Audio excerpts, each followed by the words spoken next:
Okay, so as we take our first steps into what I'm calling alt biblical study, I think we need a disclaimer to start off with. And that disclaimer is that I don't know what the Bible, the Old Testament, or the New Testament is all about. There's so many layers of knowledge and wisdom involved. It's so deep.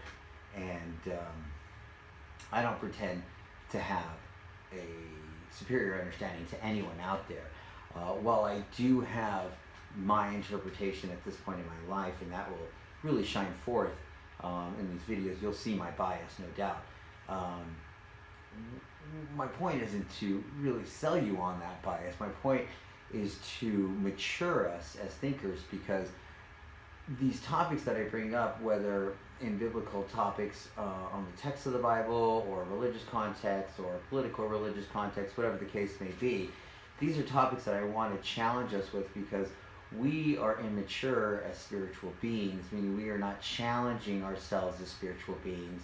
We're not challenging our understanding. We're not challenging ourselves to get to another level of enlightenment, another level of consciousness, because we're not asking some very, very tough questions. That goes for religious followers, spiritual followers, and even non-spiritual atheistic followers, if you will, okay? Because as an atheist, all the atheists that I run into are very immature in their understanding. While they have sold out to materialism, that makes it very easy on them, in the sense that all of a sudden they don't have to read any sort of Hinduism, they don't have to read any anything revolving any sort of mysteries of Christianity, they don't have to read anything about Krishna, Buddha, nothing. All of a sudden, anything that involves anything that's non-material and spiritual, or of some, ethereal or other than substantial role, becomes something that they no longer have to read. Which, just seems ridiculous. Obviously myopic, and really tunneling yourself into a situation where you're cornered, and probably left very unfulfilled. And on the other side, we're looking at the most religious, zealous, or the most knowledgeable, let's say, biblical studiers. Speaking, let's talk with Christians first. I run into a lot of Bible studies, not because I'm biblical at all. I don't belong to any religion, but I have a lot of nephews and nieces that are in their 20s, and they're coming up on this age where they do a lot of Bible study and, youth groups and college courses and things of that nature. And I'm astonished by the fact that, their teachers and themselves, that when I ask the type of questions that I'll be asking in these videos, that it's just, it's the first time they've ever heard it. It is the first time they've ever heard some of this information.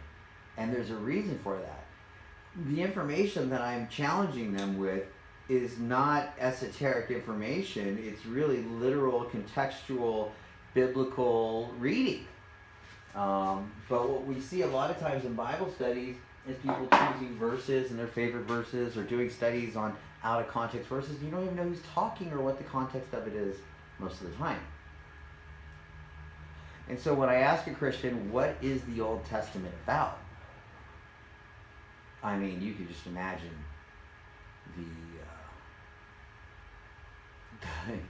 especially when I ask it in relation to the New Covenant and Jesus Christ, what is the Old Testament in relation to that?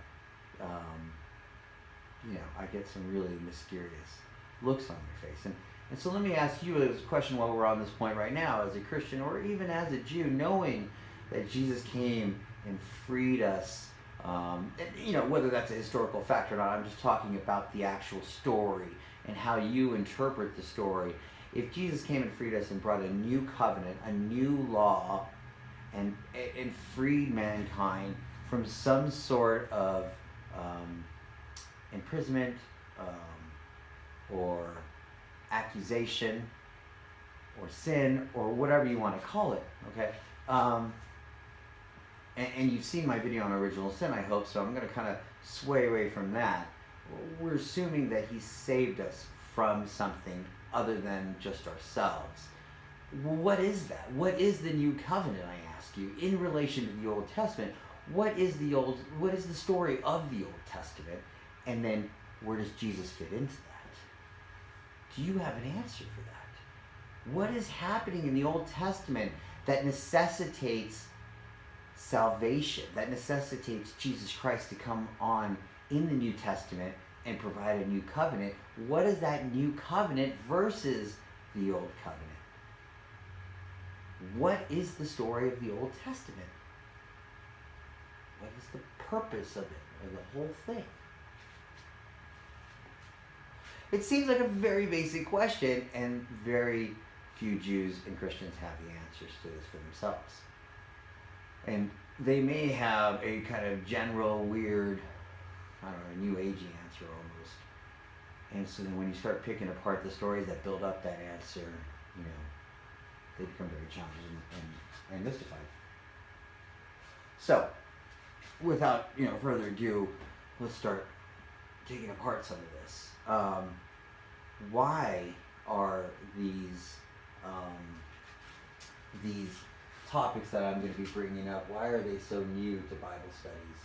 Why do I bring them up to my nephews and nieces who are now doing Bible study and things of that nature? And when I do bring them up, I mean, it's brand new information to them. Why is that? Why is it so hidden? This is not incredible information. This is like, it could go either way. Let me just give you a quick taste before I really dig into the context or some of the textual stories within the Bible, just to give you an idea of, like, this is not esoteric information. This is not conspiracy stuff.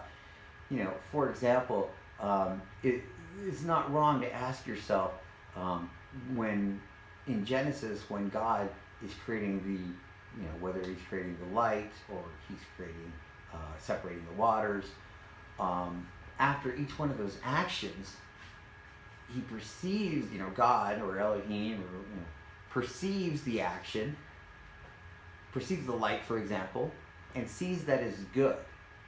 Now, you would think that an omniscient, omnibenevolent creator, the Father that we are looking for of the universe, would know it was good before he made it. As if to say, when he made the light, he looked at it and there was a possibility that he could have been fallible, that he could have done it wrong. It makes no sense when you read it that way. And again, I'm not doing anything special here. All I'm doing is taking the very literal reading of King James Bible, if you will, and say, well, I don't understand why the Father of all the universe didn't know firsthand whether or not what he created would be good or not. That just doesn't make any sense to me. That points to the fact that maybe that this story is not about the Father of the entire universe. Now, I don't want to dive too deep into that yet, but I'm just pointing out that I'm not doing anything special there. I'm just literally looking at the fact that whatever being is they're talking about in Genesis 1 and 2 is not sure what he is creating is real or not, and that seems weird. Okay, that's nothing strange. But when I bring this up in a Bible study, it's like I might as well have brought up flat Earth. It's very triggering. Not quite as triggering as flat Earth, but it's up there. It's way up there, especially for Christians. And why? And then the next question I ask them, and I say, have you guys ever heard of Saint Mani? M-A-N-I, Mani? Have you ever heard of Maniism? And they say no. They've never heard of him. And then I ask, well, have you heard of Gnosticism? And then, the fear of God comes in their eyes. And I can understand why. Because there's just been so many stories and loads. Here's the fact, though. We've come to a point in our history where they are trying to demonize the word Gnosticism. The word Gnosticism means to know. So meaning that there was a group of people called the Gnostics that were named after knowledge.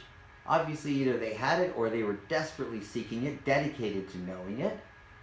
And yet we, as a society, are demonizing it for some reason. Okay?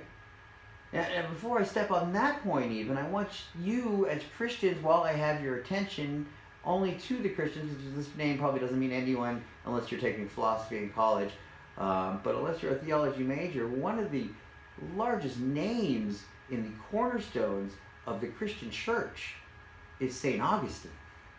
And if you are reading any theology at all in a serious way, like in a seminary, then you're certainly reading St. Augustine. Okay? But do you know that St. Augustine's earliest schooling and most of his life schooling was under this Mani that I speak of? This sect of Gnosticism and Maniaism, okay, that comes from mystery schools dating back to maybe Pythagoras. Right? They had a different interpretation of the Bible that was burned at all costs in every library from Alexandria to today, as they demonize and try to hide and misinterpret the Dead Sea Scrolls and misinterpret the Emerald Tablets, mistranslate by putting paid operatives in there to translate them in ways that not only screw with our cosmology understanding, but obviously screw with our understanding of our relationship with God. Okay? But you don't know who Mani is, you St. Augustine studier. You don't know that St. Augustine wanted nothing more than to be the leader of the Manian sect. Because he knew that's where the truth was and the power of the truth. But when Constantine came and decided that he was going to Christianize Rome for only one reason, to use Christianity and the story of Jesus Christ as a political tool, okay, to control the masses and to feel as if the masses would have to come through him and his priesthood to reach Jesus Christ and to reach heavenly spirits, or whatever the case may be. That was the whole point. And St. Augustine was the operative to do it. And he switched and traded for Maniaism, sold them out, and then they were killed and chased out of the land. They are later the Templars, before the Templars infiltrated. Okay? Now, as we go through these names, Templars, Gnostics, Old Testament, New Testament, you know, it's hard to know what to believe, because you know in your heart of hearts that every institution has been infiltrated by a nefarious spirit that is easily controlled, or rather easily controls the natures, the lower natures of humanity. People wonder all the time how these great conspiracies can happen. It is so easy. Because we've all been in a job, whether we have families to feed or not, whether we are bachelors or family men, and want to hold on to that job. Okay? There's a difference between holding on to a job, you know, and working a job, if you will. The point being is we've all been in that situation where we're so, you know, once we get in a company, we'll do anything to be the good company man, right? But as soon as we get fired, then we can see all the shitty things that took place in that company. Okay, so, well, that's how easy it is. It takes very few people at the top to understand what the truth is and then manipulate everybody else, executives, vice presidents, by simply compromising them with money and desire. This is very easy. They won't ask questions. They'll just keep everybody in line, and they won't ask questions either, so on and so forth. My larger point is if you've done any digging and done any awakening, one of the hardest things you're coming to is, you know, when somebody asks you, do people lie to you? Does the government lie to you? Do churches lie to you? Do the highest positions of every institution lie to you? And the more you dig for that answer, the more is yes. And you have to come to terms with how deep those lies are and start unraveling them. There is no subject that is outside of being lied about. The idea that people can't understand why you would lie about the shape of the planet is hilarious to me. But they would lie about the Bible. Or they would lie about 9/11. You know, if they lie about one thing, then you've got to take everything and say, everything is being manipulated in a way. If there's commercials on TV, then you have to take the next step and say what else is being manipulated and go from there. What's being manipulated and held back from